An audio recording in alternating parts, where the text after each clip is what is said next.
Teachers, आज मैं अपने YouTube चैनल टेक्सपर्ट पर आपको बताने वाला हूँ कि भैया मैक्सअप की नई सीरीज जो लॉन्च हुई है वो सीरीज और पुराने वाले जो पैनल है उसमें डिफरेंस क्या है, सो दैट आप अपनी बाइंग के हिसाब से डिसाइड कर सकते हो। देखो, आप चाहे ये पैनल लेना चाहो या फिर ये वाला पैनल लेना चाहो, दोनों ही हमारे पास में एडुस्पोर्ट्स पे अवेलेबल है। आप हमें इस नंबर पे कॉल कर सकते हो और कॉल करने के बाद में जो भी आपकी चॉइस है वो पैनल ले सकते हो। तो ये पहला पैनल जो नया है, कुछ लोग इसे C2 सीरीज के नाम से लॉन्च कर रहे हैं, तो हालांकि ये बिल्कुल भी सही नहीं है। इस पैनल की सीरीज जो है वो C2 सीरीज ऐसा कुछ नहीं है। इस पैनल की सीरीज में आपको दिखा देता हूँ। तो ये पैनल की जो सीरीज है E752C1 है, जो नया वाला आया है। अब इसमें डिफरेंस क्या है, तो इसका डिफरेंस मैं आपको बताता हूँ। ये है 128GB जो इसकी SSD हार्ड डिस्क है वो इतनी है बस, बाकी सारा कॉन्फ़िगरेशन सेम है इसके तरह। यहाँ पे कितना है, तो यहाँ पे 64 है और यहाँ पे 128 है। ये एंड्रॉइड 13 ही है। इसकी जो रैम है वो 8GB है और इसकी भी रैम है जो 8GB है। तो दोनों में ऐसा कोई डिफरेंस नहीं है। तो कोई भी इसको एंड्रॉइड 14 बता दे या फिर कुछ अलग बता दे, ऐसा कुछ भी चीज अलग नहीं है। हाँ, इनका जो U3 मॉडल था वो डिफरेंट था, बट ये दोनों मॉडलों में बहुत बड़ा डिफरेंस नहीं है। तो कहीं पर भी अगर आपको ऐसा लगता है कि ये पैनल की प्राइस रेंज में, देखिए प्राइस का मैं नहीं कहूंगा, आपको दोनों ही आप हमारे नंबर पे कॉल करिए, आपको प्राइस, इसका एक्चुअल जेन्युइन प्राइस आपको पता चल जाएगा। बस मैं आपको ये वीडियो इसलिए बना रहा हूँ कि मार्केट में से बहुत सारे मिसकंसेप्शन है जिसको शायद मैं थोड़ा सा अपने इस वीडियो के माध्यम से दूर करना चाहता हूँ कि दोनों में डिफरेंस क्या है। तो दोनों में यही डिफरेंस है। अब U3 की सीरीज में, हाँ, U3 में क्या डिफरेंस था, तो U3 जो था वो था ऑक्टा कोर प्रोसेसर और ये दोनों ही पैनल जो है वो क्वाड कोर प्रोसेसर पे है।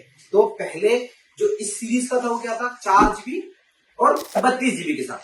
इसके बाद में 8GB 64GB आया और इसके बाद आया 8GB 128GB। तो ये जो तीन चीजें जो मुझे लगी कि अर्जेंटली आके आपको बता दूं, तो आज मैंने सोचा कि चलो अपने मोबाइल से रिकॉर्डिंग कर लेता हूँ और जल्दी से ये बात तो आप तक पहुंचा देता हूँ, ताकि आप बहुत ज्यादा ऐसा कोई डिसीजन ना ले जिससे आप कंफ्यूज हैं। तो दोनों मैक्सअप के हैं, दोनों में अपनी अपनी क्वालिटी है, पर हाँ, क्वालिटी के नाम पर सिर्फ क्या अपडेट है, जो अपडेट है वो हार्ड डिस्क अपडेट है।